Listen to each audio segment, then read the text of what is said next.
இருக்கிறவரும் இனியவருமாகிய இயேசுவின் நாமத்தில் உங்கள் யாவருக்கும் என் அன்பின் வாழ்த்துக்கள். கர்த்தராகிய ஆண்டவர் எனக்கு கல்விமானின் நாவை தந்தருளினார். ஏசாயா 50 அதிகாரம் 4வது வசனம். இலைப்படைந்தவனுக்கு சமயத்திற்கு ஏற்ற வார்த்தை சொல்ல நான் அறியும்படி கர்த்தராகிய ஆண்டவர் எனக்கு கல்விமானின் நாவை தந்தருளினார். காலை தோறும் என எழுப்புகிறார். கற்றுக்கொள்ளுகிறவர்களைப் போல நான் கேட்கும்படி என் செவியை கவனிக்க செய்கிறார். ஏசாயா கர்த்தருக்கு முன்பாக தன்னை தாழ்த்துகிறான். தீர்க்கதரிசியாக ஊழியம் செய்ய ஏசாயா தன்னை ஆயத்தமாக்கினான். கர்த்தர் வல்லமை உள்ளவர், பரிசுத்தம் உள்ளவர் என்பதை அறிந்திருந்தான்.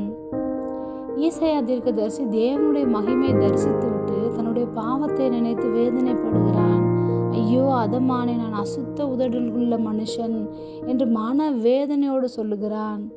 தம்முடைய பாவமான சூழ்நிலையை அவன் யோசித்து இவ்வாறாக சொல்லுகிறான். கர்த்தருடைய மகிமையை தரிசித்துவிட்டு பயத்தினாலும் வேதனையினாலும் வருந்தினான்.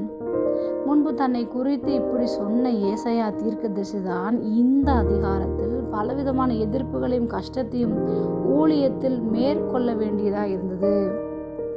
அதற்கு தேவையான கிருபைகளையும் வல்லமையும் தேவனே கொடுத்திருக்கிறார்.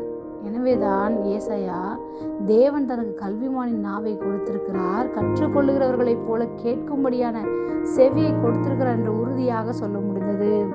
இது முழுக்க இயேசு கிறிஸ்துவை குறித்த தீர்க்க தரிசனமாக சொல்லப்பட்ட வார்த்தைகளாகும்.